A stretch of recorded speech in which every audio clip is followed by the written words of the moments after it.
Assalamualaikum warahmatullahi wabarakatuh. Saya Nurizati Safitri dengan NIM 044. Di sini saya akan menjelaskan hasil analisis saya, yaitu analisis alat dan teknologi yang paling populer di kalangan praktisi data.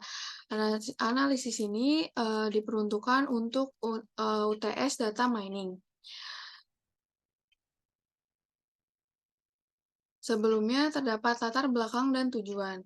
Latar belakangnya yaitu dalam beberapa tahun terakhir banyak bootcamp yang menunjukkan minat dalam membuka kelas data science dan data analis.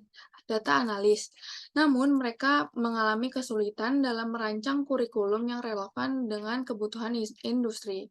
Tantangan utama yang mereka hadapi adalah kurangnya pemahaman terkini mengenai alat dan teknologi yang umum digunakan dalam praktik data science di berbagai industri. Demi menciptakan lulusan yang mampu berkontribusi secara langsung, mereka bertujuan untuk mengidentifikasi alat dan keterampilan yang paling penting bagi para profesional data science saat ini. Dengan informasi ini, diharapkan para perusahaan bootcamp dapat merancang kurikulum yang sesuai dengan permintaan industri dan memberikan pemahaman yang komprehensif kepada para peserta bootcamp. Nah, tujuan utama analisis ini ingin mencari tahu bagaimana kurikulum yang sesuai dengan kebutuhan industri data science saat ini melalui analisis alat dan teknologi yang umum digunakan seperti bahasa pemrograman yang paling populer di kalangan praktisi data atau database yang paling banyak digunakan di industri. Selain itu, mereka juga bermaksud menerapkan teknik clustering menggunakan metode K-means untuk mengkelompokkan calon siswa berdasarkan keterampilan dan karakteristik mereka. Hal ini diharapkan dapat memberikan pengalaman pembelajaran yang terfokus dan sesuai dengan tingkat keterampilan masing-masing siswa. Selanjutnya, data yang digunakan adalah Kaggle Survey 2022, dan pernyataan yang diambil adalah bahasa pemrograman yang sering digunakan, tujuan praktisi data dalam menggunakan machine learning, database yang digunakan, alat visualisasi yang sering digunakan, serta cloud platform yang digunakan oleh praktisi data. Selanjutnya, terdapat Google Colab-nya. Sini kita buka. Di sini kita import library terlebih dahulu. Selanjutnya, read data dan data understanding. Berikut datanya. Lalu kita data preparation. Pertama, seleksi variabel. Kemudian kita mengubah nama kolom agar lebih mudah dimengerti.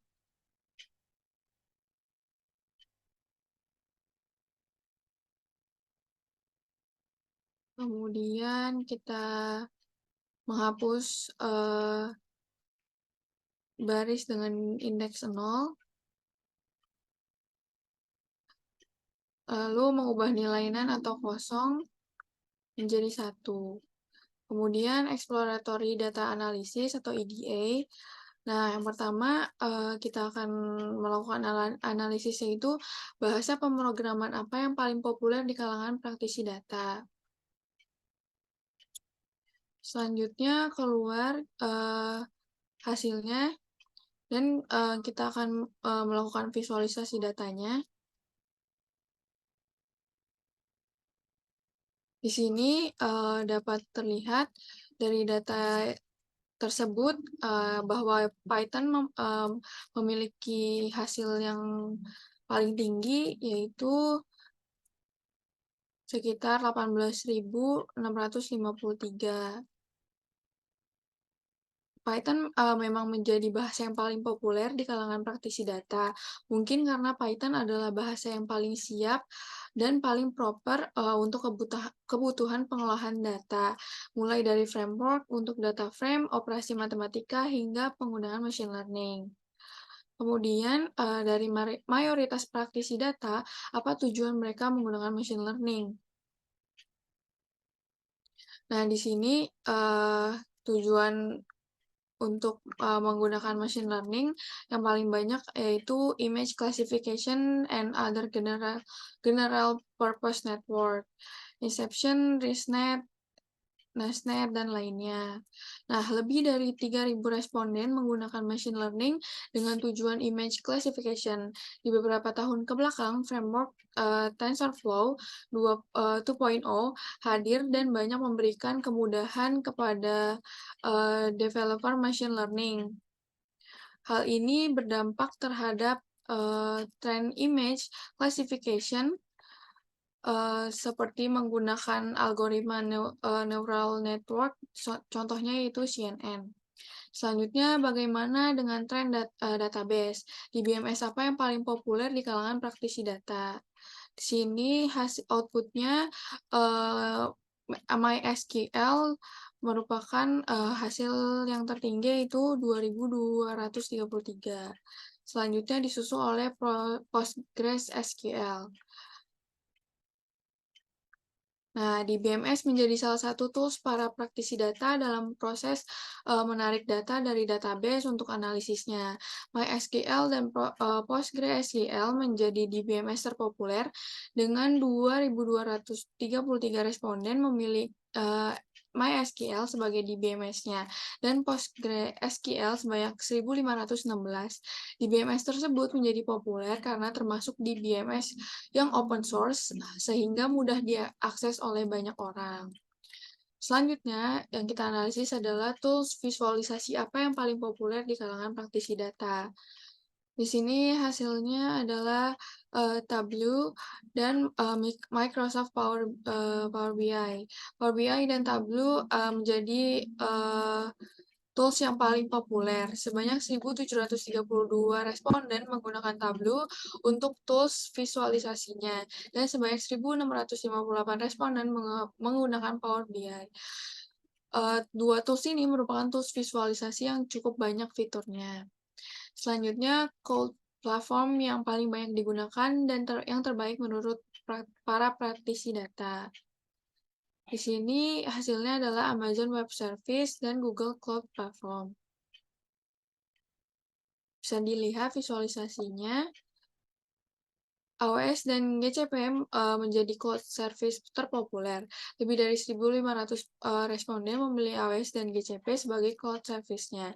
Mungkin hal ini dikarenakan layanan yang diberikan cukup fleksibel dalam harga yang diberikan serta macam-macam layanan yang diberikan. Selanjutnya kita analisis clustering menggunakan K-means. Pertama, persiapan data untuk clusteringnya, kemudian one-hot encoding, melakukan one-hot encoding pada kolom kategorikal dalam data frame. Ini kita ubah datanya menjadi 0 dan 1. Nah, kemudian K-means, clustering, dan elbow method.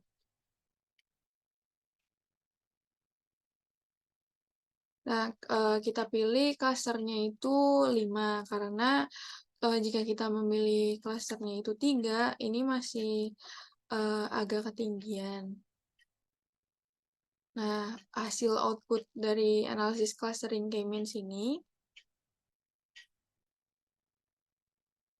Kemudian interpretasinya, yang pertama bahasa pemrograman yang paling populer berdasarkan data yang diberikan, Python tampak menjadi bahasa pemrograman yang paling populer di kalangan praktisi data, diikuti oleh R, SQL, dan beberapa bahasa lainnya. Hal ini sesuai dengan kebutuhan industri karena Python memiliki beragam library dan framework yang mendukung analisis data, machine learning, serta visualisasi data yang dengan sangat baik. Kedua, tujuan penggunaan machine learning. Dalam tujuan penggunaan machine learning, berbagai kebutuhan spesifik muncul seperti penggunaan untuk segmentasi gambar, deteksi objek, klasifikasi data, dan penggunaan jaringan transformer untuk visi komputer. Informasi ini dapat membantu bootcamp dalam merancang kurikulum yang lebih spesifik untuk memenuhi kebutuhan dan berkembang di industri, seperti fokus pada pengolahan citra atau pemahaman yang lebih dalam terkait teknik-teknik, pengolahan visual. Yang ketiga, sistem manajemen basis data.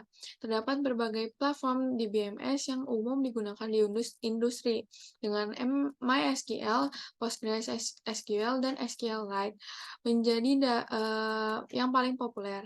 Ini menunjukkan pentingnya pemahaman tentang database relasional yang masih sangat diperlukan di berbagai industri. Alat BI atau Business Intelligence. Dalam alat-alat BI, terdapat variasi dalam penggunaan platform seperti Tableau, Microsoft Power BI, Google Data Studio, dan beberapa alat lainnya. Memiliki pemahaman yang luas tentang berbagai alat ini bisa menjadi nilai tambah bagi profesional data science dalam menganalisis dan menyajikan hasil kepada pemangku kepentingan. Selanjutnya, platform cloud. Informasi tentang preferensi platform cloud juga dapat memberikan wawasan. AWS, Google Cloud Platform, dan Microsoft Azure adalah yang paling banyak disukai, yang menunjukkan pentingnya pemahaman tentang infrastruktur cloud di era teknologi saat ini. Nah, dari analisis tersebut, bootcamp dapat menyusun kurikulum yang lebih berfokus pada praktik dan penerapan dari Python sebagai bahasa pemrogramannya, Tableau atau Power BI sebagai tools BI atau visualisasi, platform cloud seperti AWS atau Google Cloud Platform, serta framework machine learning seperti TensorFlow untuk deteksi objek dengan fokus pada keterampilan yang paling dibutuhkan dalam industri. Para peserta bootcamp dapat memperoleh pemahaman yang lebih relevan dan mendalam sesuai dengan kebutuhan pasar. Saya memilih 5 klaster sebagai jumlah key cluster untuk key needs-nya. Nanti perusahaan bootcamp bisa menyesuaikan karakteristik dari siswanya dan juga memberikan treatment yang sesuai kepada setiap kelompok klasternya. Jadi, siswa bisa belajar sesuai dengan kemampuan yang dimilikinya. Demikian presentasi dari saya mengenai alat dan teknologi yang paling populer di kalangan praktisi data. Kurang lebihnya mohon maaf. Wassalamualaikum warahmatullahi wabarakatuh.